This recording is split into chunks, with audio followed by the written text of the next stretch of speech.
Naomi Carter had always believed in justice, in kindness, in the power of education to shape young minds and make the world a better place. She had spent the last 7 years as a middle school teacher at Westwood Academy in Atlanta, teaching English and social studies to students who often looked up to her as more than just an educator. To them, she was a mentor, a guiding light, a source of inspiration. Every morning, Naomi woke up at precisely 6:30 a.m., her internal clock conditioned by years of routine. She lived in a modest but well-kept apartment in a quiet neighborhood, just a short drive from the school. She shared her home with her mother, Lorraine Carter, a retired nurse in her late 60s who had raised Naomi single-handedly after her father passed away when she was just 10. This particular Monday morning was like any other. Naomi brewed coffee, made breakfast for herself and her mother, and left for school with a stack of neatly graded essays in her bag. The air was crisp with the early October breeze, the trees lining the sidewalks shedding golden leaves onto the pavement. Her drive to work was uneventful, as always, except for the occasional honking of impatient drivers in the morning rush. She arrived at Westwood Academy at exactly 7:45 a.m., as she always did. Naomi loved her job. Teaching wasn't just a career for her, it was a calling. She believed deeply in the power of education, especially in communities like hers, where many students faced economic hardship and systemic disadvantages. She worked hard to create a space where her students felt seen, valued, and inspired to dream beyond their circumstances. That afternoon, after a long but fulfilling day of teaching, Naomi stayed behind at school to help a few students with their assignments.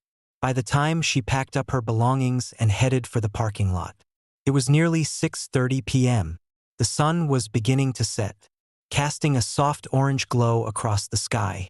She got into her car, a black Toyota Camry, and began the short drive home, unaware that this night would change her life forever. Naomi was about halfway home when she noticed the flashing red and blue lights in her rearview mirror. A police car was tailing her. Her heart clenched slightly, but she kept her hands firmly on the wheel, breathing steadily. I wasn't speeding. I didn't run a red light. My taillights work.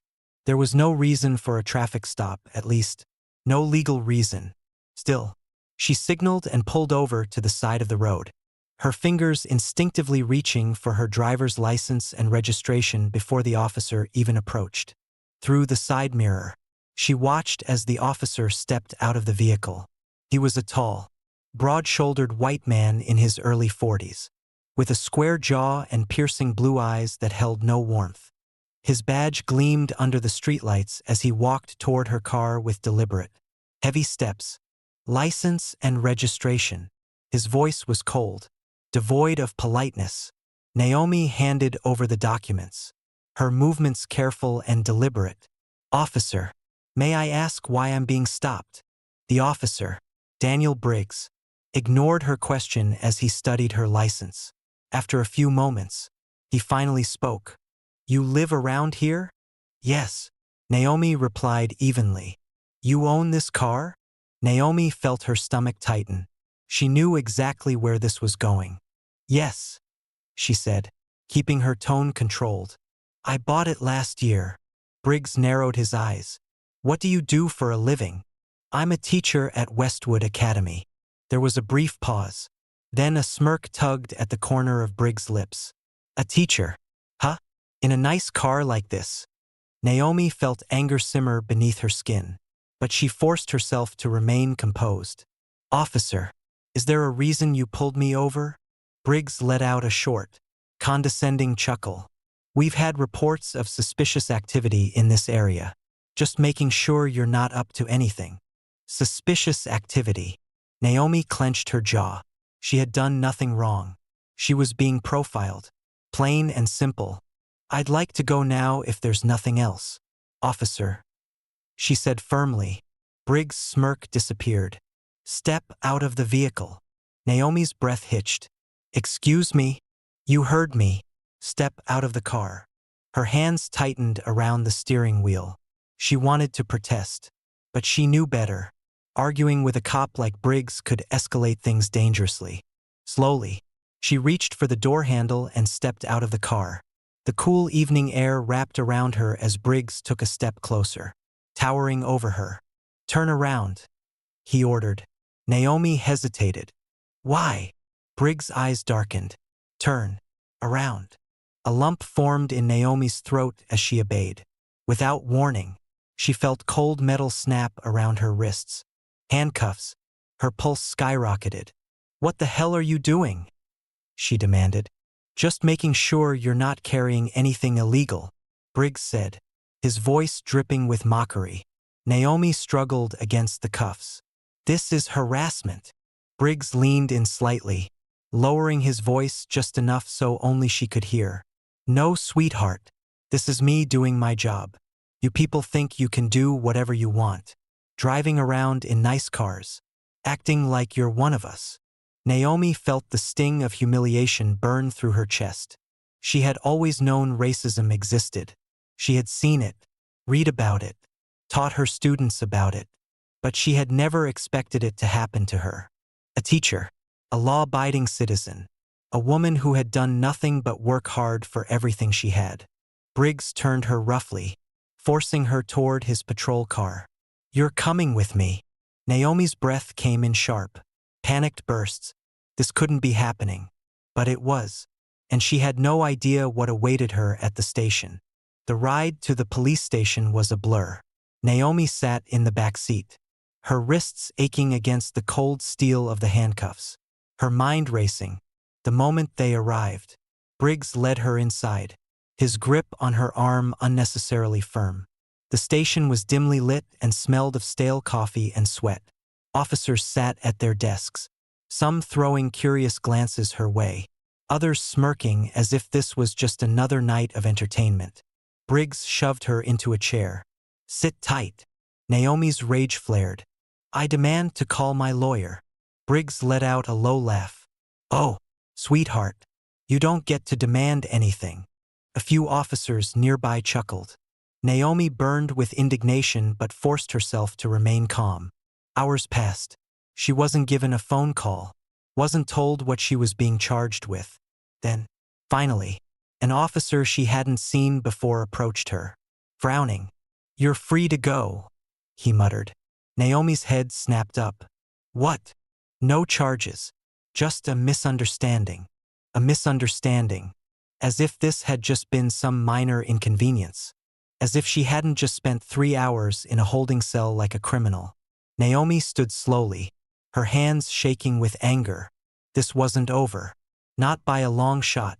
Naomi sat in her car, hands gripping the steering wheel, heart pounding with rage and humiliation. She had two choices. She could let this go, move on, pretend it never happened, or she could fight. As she stared at the police station behind her, she knew what she had to do. Briggs had no idea, but he had just messed with the wrong woman. Naomi barely slept that night. She tossed and turned in her bed, staring at the ceiling, her mind still reeling from the events of the previous evening. Every time she closed her eyes, she saw Briggs' smirking face, heard the mocking tone in his voice, felt the cold metal of the handcuffs biting into her skin. The humiliation, the rage, the helplessness. It all swirled together in a storm that refused to settle. By the time dawn broke, she had made up her mind. She was going to fight back. As soon as she got up, Naomi called her best friend, Marcus Whitmore, a well-known civil rights attorney in Atlanta. "Marcus, I need your help." Marcus could hear the tension in her voice. "What happened?" Naomi took a deep breath and recounted everything. The unjust stop, the insults, the handcuffs, the hours of humiliation at the station. Marcus was silent for a moment, and then his voice hardened. "We're suing them." Naomi had expected that response, but it still felt like a heavy decision. "Are you sure?" she asked. "Damn right, I'm sure," Marcus said. "You think this is the first time Briggs has done this? He's been getting away with this for years. The only way this stops is if someone stands up to him. And that someone is you." Naomi exhaled slowly. She knew Marcus was right, but the reality of what she was about to do weighed on her.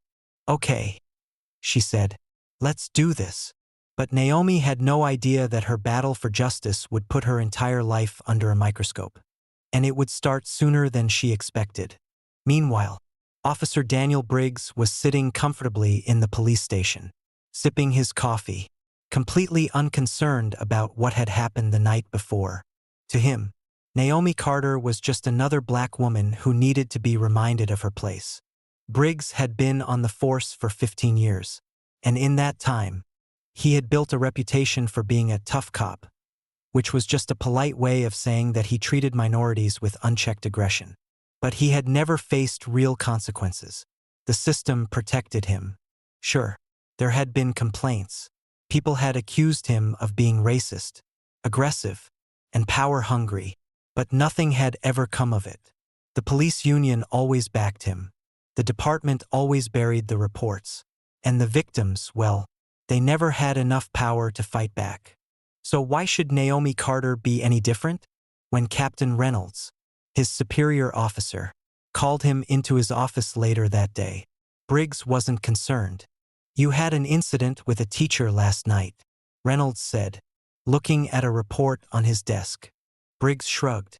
"She was acting suspicious." Reynolds sighed. "Did she actually commit a crime?" Briggs leaned back in his chair. "She had an attitude." Reynolds gave him a sharp look. "That's not a crime, Briggs." Briggs smirked. "Maybe it should be." Reynolds didn't laugh. Instead, he slid a folder across the desk. "You might want to keep an eye on this one. She's not letting it go." Briggs opened the folder. Inside was a copy of a legal notice. Naomi Carter was officially filing a complaint. Briggs felt a flicker of annoyance, but it was quickly replaced by amusement. She actually thought she could take him down? How cute. But Naomi was about to learn that the system wasn't built for people like her to win. And Briggs would make sure she learned that lesson the hard way. By the next morning, news of Naomi's lawsuit had started to spread. It began as a quiet murmur among her colleagues at Westwood Academy. By lunchtime, it was a full-blown scandal. Naomi could feel the shift in the atmosphere the moment she walked into the teacher's lounge. Conversations hushed as she entered.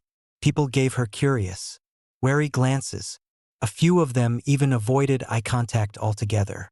It wasn't long before Principal Evelyn Graves called her into the office. Naomi sat across from her boss, already knowing what was coming. "Naomi," Principal Graves said with a forced smile, "I heard about the situation with the police." Naomi nodded. "I assume everyone has."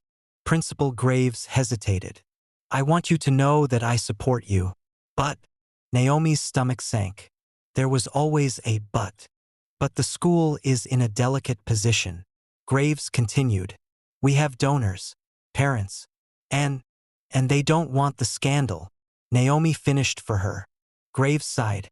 "I just want to make sure this doesn't affect the school." Naomi bit back her anger. "So you're asking me to drop the lawsuit?" "Not necessarily," Graves said carefully. "I'm just saying, be mindful of how this plays out." Naomi could see it clearly now. Even people who claimed to support her wanted her to be quiet. She left the office feeling more determined than ever. But the moment she stepped outside, her phone buzzed. It was a blocked number. When she answered, a voice dripped with malice came through the line. "Drop the case, or you'll regret it."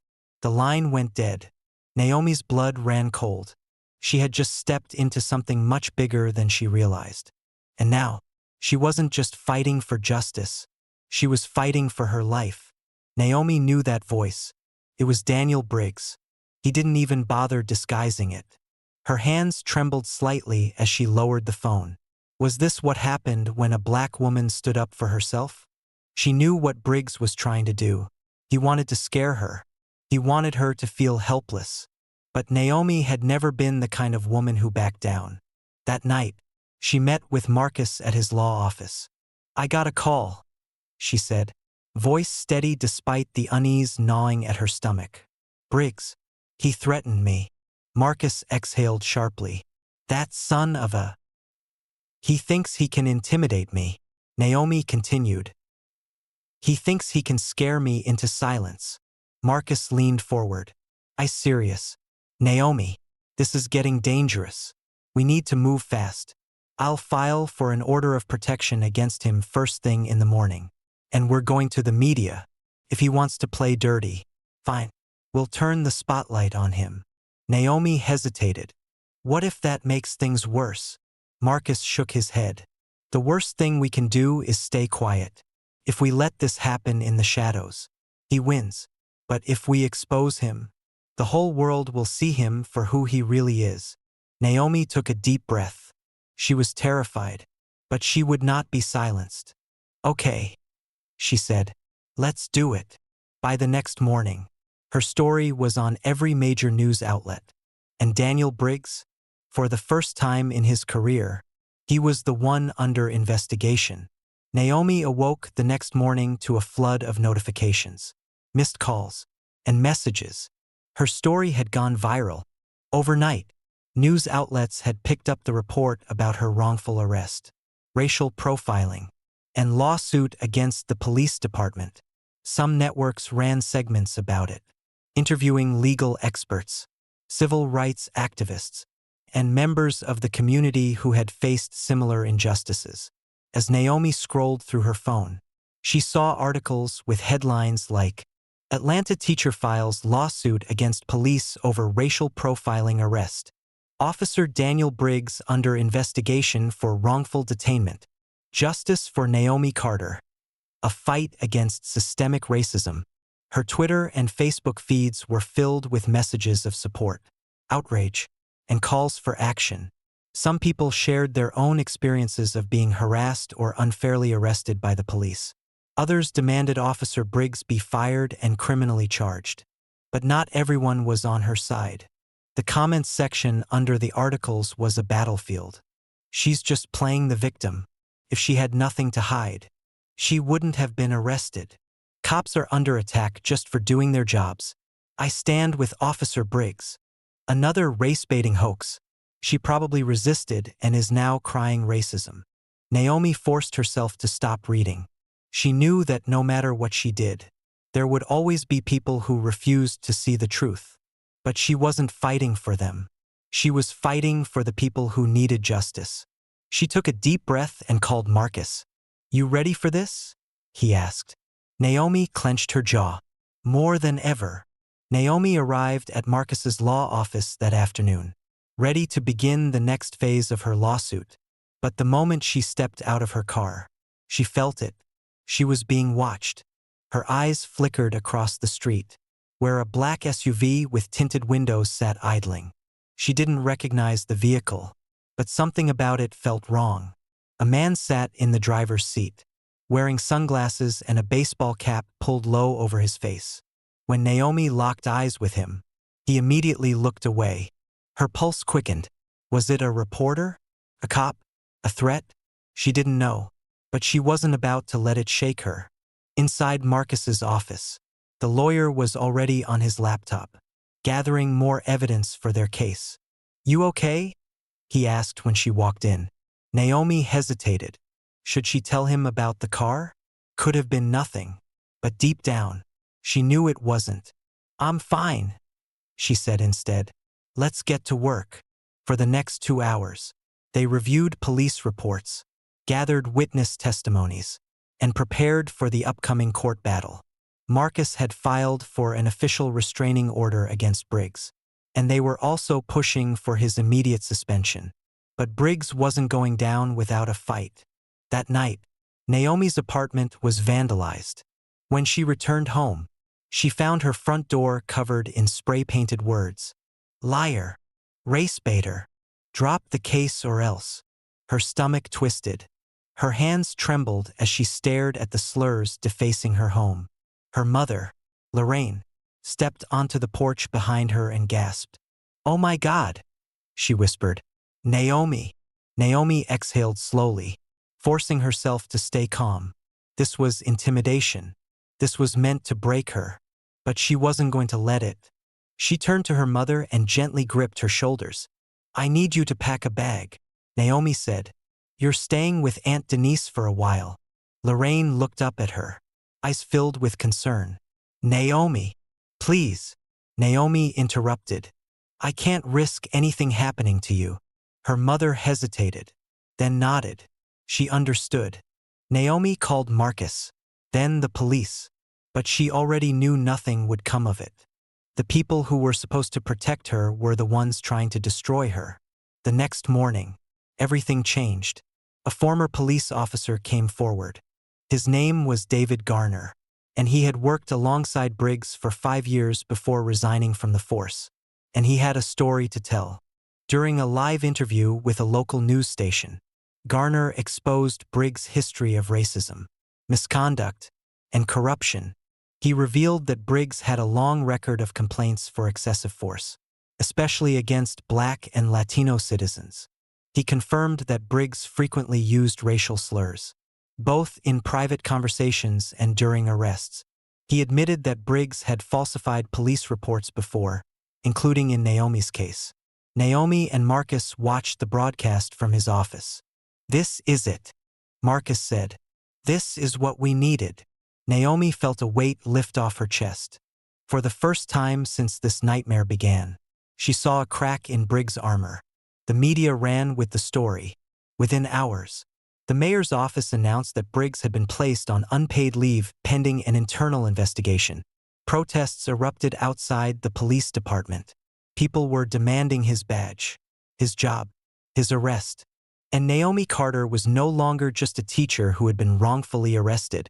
She had become a symbol. But Briggs wasn't done yet.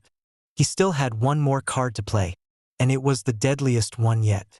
That night, Naomi was alone in Marcus's office when her phone rang.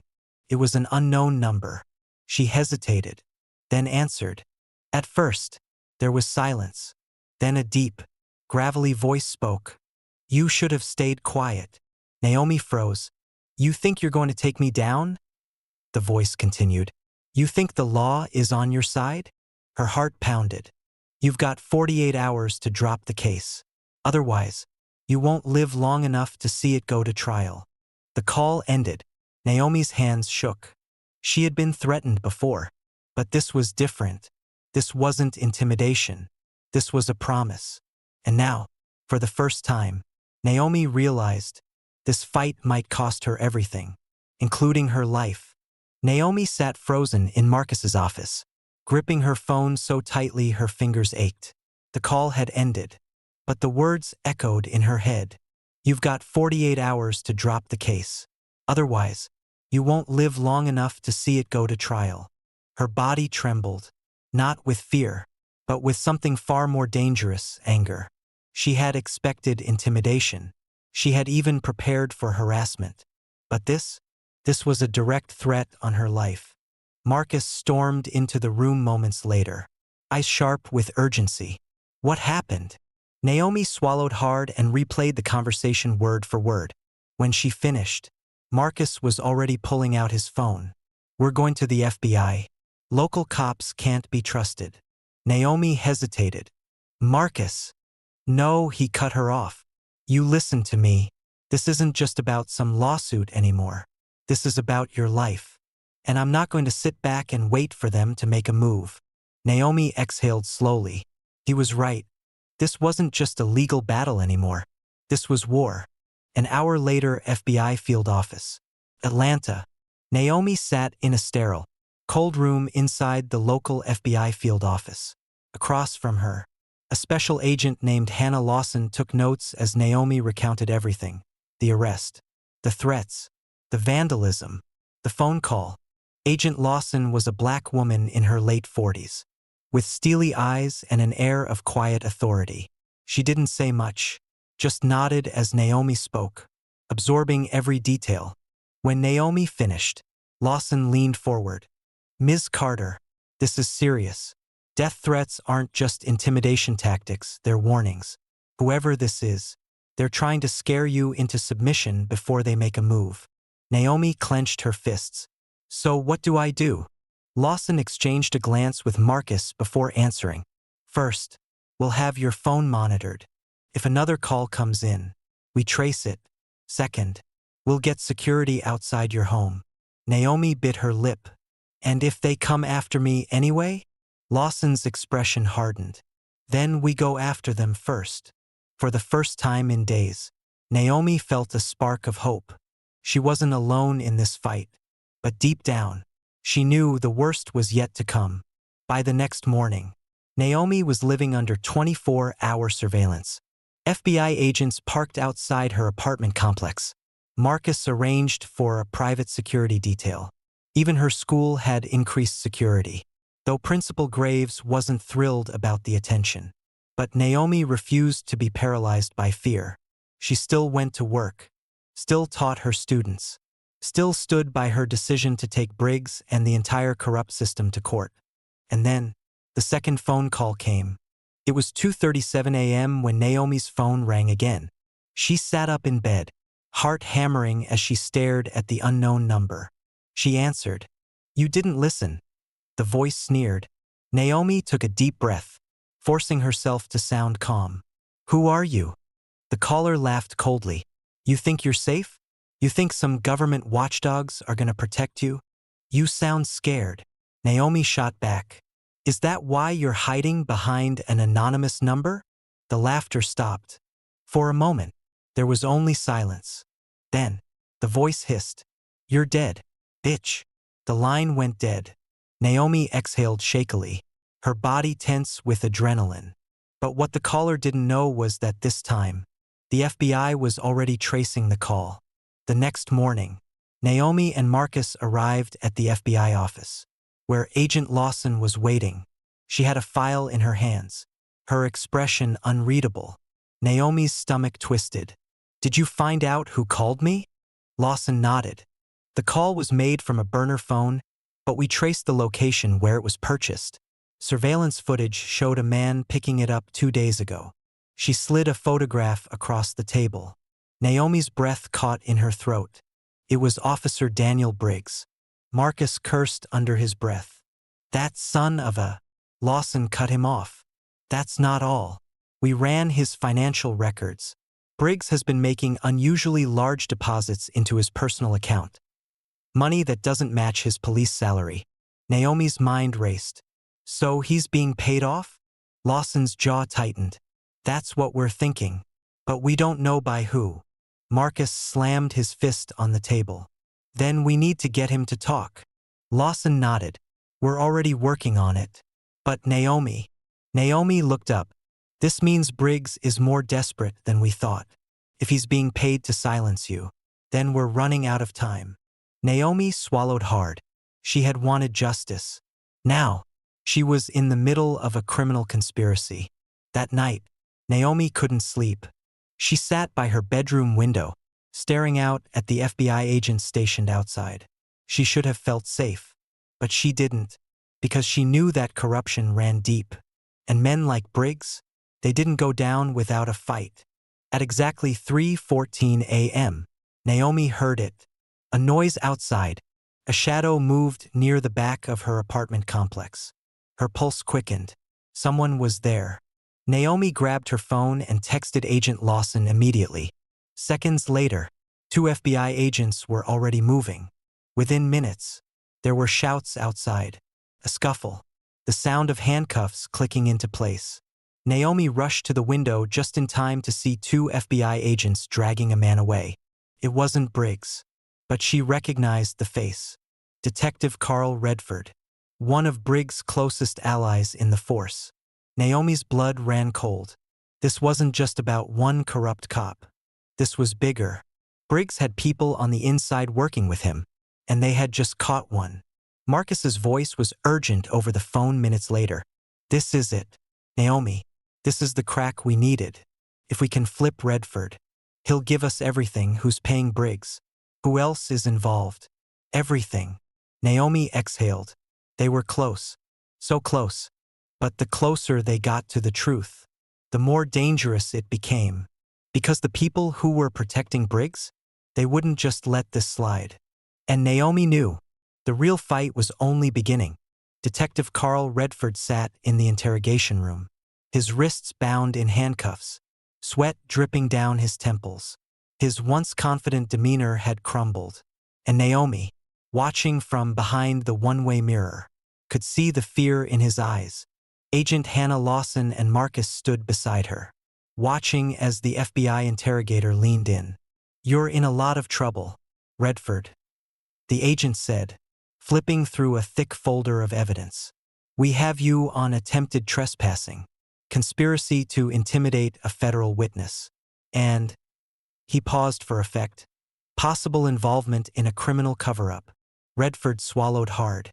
"I want a lawyer," the agent smirked. "Sure, but let me explain something first. The people you're protecting, they won't protect you. Right now, you're a loose end, and you know what happens to loose ends." Redford shifted uncomfortably. "You take the fall," the agent continued. "And believe me, once Briggs realizes you're behind bars, he's gonna make sure you don't make it to trial. You'll go down alone while he walks free." Silence filled the room. Naomi could feel the tension in the air. Then, finally, Redford broke. "All right," he said hoarsely. "I'll talk." Naomi's breath caught. This was it. Redford leaned forward, his voice shaky. "It's bigger than Briggs. He's just a puppet. The real power is higher up." Agent Lawson narrowed her eyes. "How high?" Redford hesitated. "Briggs has been protected for years because he does the department's dirty work. He gets rid of the problems, the people who speak up, the ones who don't fall in line. In return, he's shielded. Every complaint, buried. Every lawsuit, discredited. Every time he crossed the line, someone made it disappear." Naomi clenched her fists. "This isn't just a case of one corrupt cop," Marcus murmured beside her. "It's a systemic operation." Lawson's expression hardened. "Who's at the top?" Redford swallowed again. Then he spoke a name. Naomi's stomach dropped, because it wasn't just anyone. It was Police Commissioner Matthew Caldwell, the head of the entire department. And now, Naomi knew, this fight was far from over. The next morning, Naomi woke up to chaos. Her lawsuit had already made waves, but after Redford's confession, things escalated to a breaking point. News stations were running non-stop coverage about the possibility of a police cover-up, corruption at the highest levels, and the systemic protection of violent officers. The city was on edge.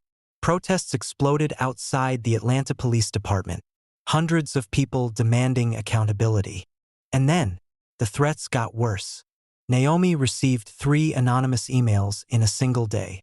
The first one read, "You don't know what you're doing. Walk away."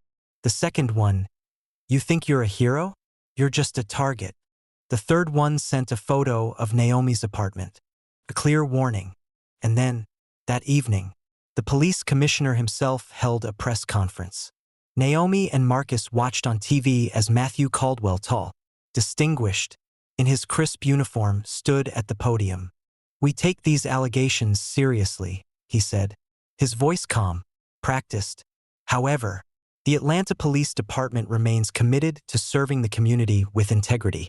Officer Daniel Briggs is currently under investigation, and we will conduct an internal review.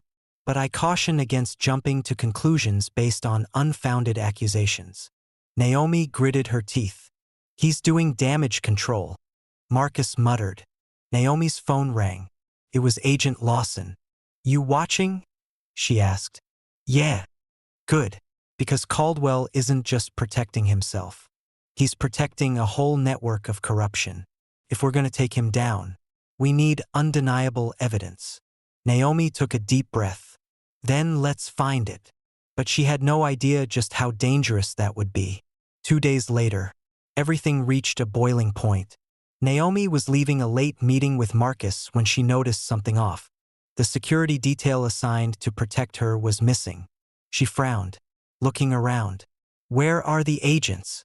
Marcus' expression darkened. "They wouldn't just leave." Then, suddenly, a black SUV came speeding around the corner. Marcus barely had time to yell, "Naomi, get down!" Before the car windows rolled down, gunfire erupted.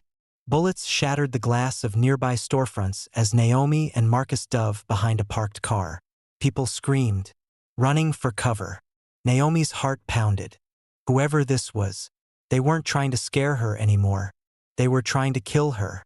Marcus reached for his phone, frantically calling 911. Shots fired. Downtown Atlanta. Send backup now. The SUV sped off. Within minutes, police and FBI agents swarmed the scene. Naomi could hardly breathe. She had known this fight was dangerous. But now she realized just how far they were willing to go to silence her. And if she didn't take them down soon, she wouldn't survive long enough to see justice. The attempted assassination of Naomi Carter shook the city. News stations blasted the footage of the attack, and the public erupted with outrage. The FBI moved fast. Surveillance cameras identified the shooters, 2 off-duty police officers with known ties to Briggs and Commissioner Caldwell. And within 24 hours, everything unraveled. Naomi watched from Marcus's office as breaking news rolled across the TV screen.